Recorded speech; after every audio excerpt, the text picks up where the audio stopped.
Police వ్యవస్థ వీఐపీల సేవలో తరిస్తోందా? దేవాదాయ శాఖ మొద్దు నిద్రపోతోందా? రెవెన్యూ డిపార్ట్మెంట్ హాయిగా సేద తీరుతోందా? రాష్ట్రంలో సమన్వయంతో పనిచేయాల్సిన శాఖలన్నీ ఏ గుడ్డి గుర్రానికి పళ్ళు తోముతున్నాయి? కాశీబుగ్గలో వెంకటేశ్వర స్వామి పుణ్యక్షేత్రంలో పవిత్ర పుణ్యదినాన తొక్కిసలాట కారణంగా 9 మంది భక్తుల ప్రాణాలు పోయాయంటే ఈ పాపం ఎవరిది?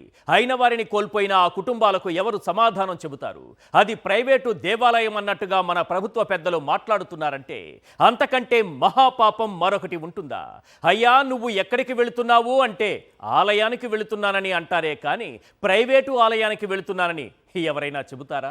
అమ్మా నువ్వు ఎక్కడికి వెళుతున్నావంటే వెంకటేశ్వర స్వామి గుడికి వెళుతున్నానని అంటుందే గాని వెంకటేశ్వర స్వామి ప్రైవేటు గుడికి వెళుతున్నానని అంటుందా? కానీ ఈ ప్రభుత్వం ఏమంటుందో తెలుసా? ప్రైవేటు దేవాలయంలో దారుణం జరిగిందట, దానిపై విచారణ చేయిస్తారట. ప్రైవేటు ఆలయాల్లో, ప్రైవేటు ప్రాంతాల్లో, ప్రైవేటు కార్యక్రమాల్లో భద్రత ప్రభుత్వానిది కాదా? ఇంత ఘోరం జరిగాక, ఇంత దారుణం జరిగాక, ఇన్ని ప్రాణాలు పోయాక, ఇన్ని కుటుంబాల్లో విషాదం నిండాక, ఇందరి తల్లులకు గుండెకోత మిగిల్చాక మీరు ఎన్ని ప్రైవేటు మాటలు మాట్లాడినా ఆ కడుపు కోత మీకు తగలక మానదు. ఒక్కసారి ఈ దృశ్యాలు చూడండి. మనసున్నోడు ఎవడైనా ప్రైవేటు ఆలయమని మాట్లాడుతాడేమో. ఒక్కసారి ఆ దృశ్యాలు చూపించండి. కార్తీక మాసం ఏకాదశి రోజున వేలాదిగా భక్తులు వస్తారని వీళ్ళకి తెలియదా? వాళ్లకు సౌకర్యాలు కల్పించాలన్న స్పృహ వీళ్ళకుండదా? వారికి భద్రత కల్పించాలన్న బాధ్యత వీళ్ళకుండదా? వీళ్ళు చేసిన పాపానికి ఇంకెందరు ఇలా బలి కావాలి? ఇదేం దారుణమని ప్రశ్నిస్తే ప్రైవేటు దేవాలయం అని చెప్పి తప్పించుకోవాలని చూస్తారా? ప్రైవేటు ప్రాంతాల్లో భద్రత ప్రభుత్వానిది కాదా? అదే నిజమైతే ముంబై ఆర్టిస్టు కాదంబరి జత్వానికి ఫ్లైట్ టికెట్, స్టార్ హోటల్, భారీ పోలీసు భద్రత ఎలా ఇచ్చారు? చీటింగ్ కేసులో నిందితురాలైన జత్వానికి పోలీసు ప్రోటోకాల్తో దుర్గగుడి దర్శనం ఎలా చేయించారు? హరిహర వీరమల్లు హీరోయిన్ నిధి అగర్వాల్కు ప్రభుత్వ కాన్వాయ్లోని వాహనం ఎలా ఇచ్చారు? నెల్లూరు ఖైదీ శ్రీకాంత్కు పోలీసు ప్రోటోకాల్ ఇచ్చి ఆసుపత్రిలో రాచ మర్యాదలు ఎలా చేశారు? ఇవి నేను అడుగుతున్న ప్రశ్నలు కావు సార్. అయిన వారిని కోల్పోయిన బాధిత కుటుంబాలు అడుగుతున్న ప్రశ్నలు. దమ్ముంటే సమాధానం చెప్పండి. వరుసగా చోటు చేసుకుంటున్న విషాదాలు మీ చేతగానితనానికి నిదర్శనం కాదా? మొన్నటికి మొన్న తిరుమల వైకుంఠ ఏకాదశి టోకెన్ల జారీలో మీరు చేసిన ప్రయోగాలకు 6 భక్తులు బలయ్యారు. నిన్నటికి నిన్న సింహాచలంలో తంతే పడిపోయే గోడను గట్టి 7 భక్తుల ఉసురు తీశారు. ఈ సంఘటనల తరువాత కూడా మీ పనితీరులో మార్పు రాలేదంటే ఏమనాలి? ఆ తిరుపతి తొక్కిసలాట దృశ్యాలు కళ్ల ముందు ఇంకా కదలాడుతూనే ఉన్నాయి. సింహాచలంలో అప్పన్న భక్తుల ఆర్తనాదాలు ఇంకా వినబడుతూనే ఉన్నాయి. మీరు అవి మర్చిపోతే మరోసారి గుర్తు చేస్తా, చూడండి, చూసి తరించండి సార్.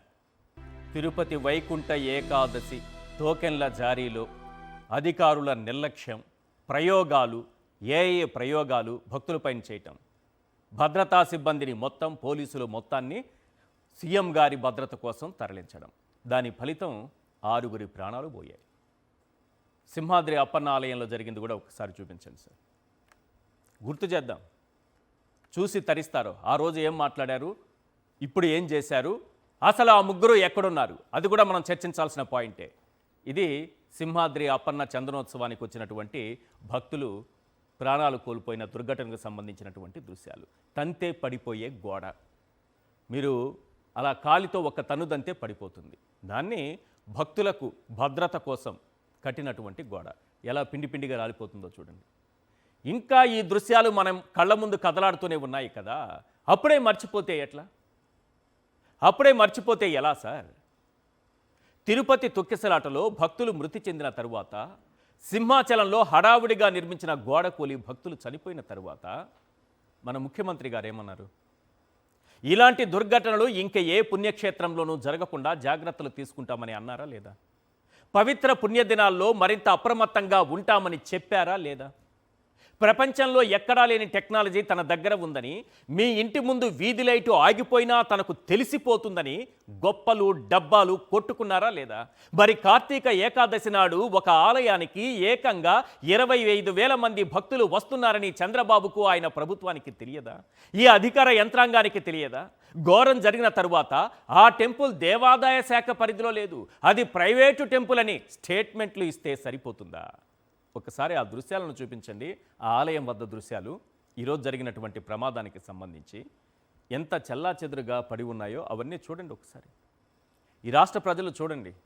మన అధికారులు, మన ముఖ్యమంత్రి గారు, మన ఉప ముఖ్యమంత్రి గారు ఇచ్చేటటువంటి స్టేట్మెంట్ ఏంటి, ఇక్కడ జరుగుతున్నది ఏంటి, అక్కడ పడి ఉన్నటువంటి ఆ కొబ్బరికాయలు, పసుపు, కుంకుమ, కర్పూరం, అగరబత్తీలు, చెల్లాచెదురుగా పడి ఉన్నటువంటి ఆ పూజా సామగ్రి ఈరోజు జరిగినటువంటి దుర్ఘటనకు 9 మంది ప్రాణాలు పోయాయని చెప్పేటటువంటి ఒక విషాద ఘటనకు సాక్ష్యంగా నిలిచాయి. అవే ఆ రైలింగ్ చూడండి. ఆ రైలింగ్ ఈరోజు మన అధికారుల చేతగాని తనానికి నిదర్శనంగా అక్కడ నిలబడి వేలాడుతోంది.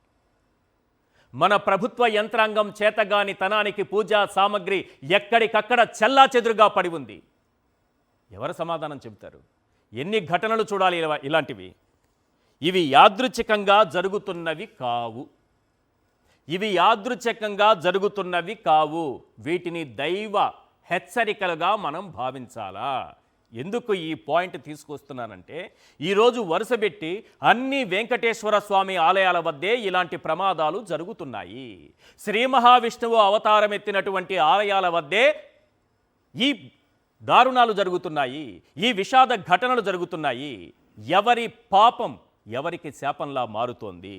జనవరి 8, 2025 తిరుపతిలో వైకుంఠ ఏకాదశి సందర్భంగా ఇస్తున్న టోకెన్ల జారీలో ఘటన జరిగి 6 ప్రాణాలు కోల్పోయారు. ఏప్రిల్ 30 ఇదే సంవత్సరం ఏప్రిల్ 30లో సింహాద్రి అప్పన్న చందనోత్సవం కార్యక్రమంలో ఆ దైవ దర్శనానికి వచ్చినటువంటి భక్తులు 7 మరణించారు. ఈరోజు కార్తీక మాసం ఏకాదశి, నవంబర్ 1వ తేదీన కాశీబుగ్గలో వెంకటేశ్వర స్వామి ఆలయం దగ్గర ఈ విషాదం చోటు చేసుకుంది.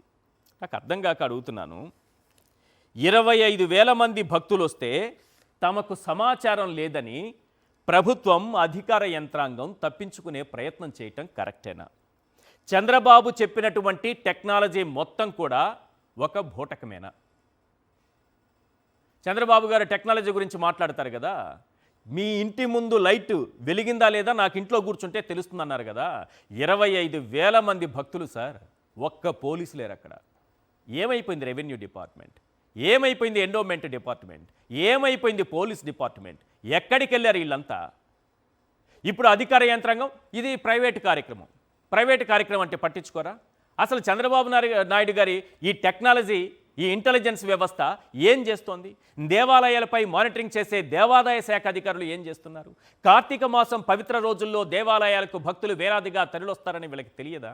ప్రతిపక్షాలపై తప్పుడు కేసులు పెట్టడానికి ఉత్సాహం చూపేటటువంటి పోలీసులు, సోషల్ మీడియా కార్యకర్తల్ని అరెస్టు చేయడానికి, తప్పుడు కేసులు పెట్టడానికి, అక్రమ అరెస్టులు చేయడానికి ఉత్సాహం చూపించే పోలీసులు భక్తులకు కనీస భద్రత కల్పించలేరా? అసలు ఆ ముగ్గురు అంటే ఎవరో తెలుసా? ముఖ్యమంత్రి గారు, ఉప ముఖ్యమంత్రి గారు, ముఖ్యమంత్రి గారి తనయుడు నారా లోకేష్ గారు. ఈ దుర్ఘటన జరిగిన ఈ రోజున ఎవరెవరు ఎక్కడెక్కడున్నారు? తుపానుకు 24 గంటల ముందు రాష్ట్రానికి వచ్చారు. తుపాను తీరం దాటిన 48 గంటల్లో పారిపోయారు.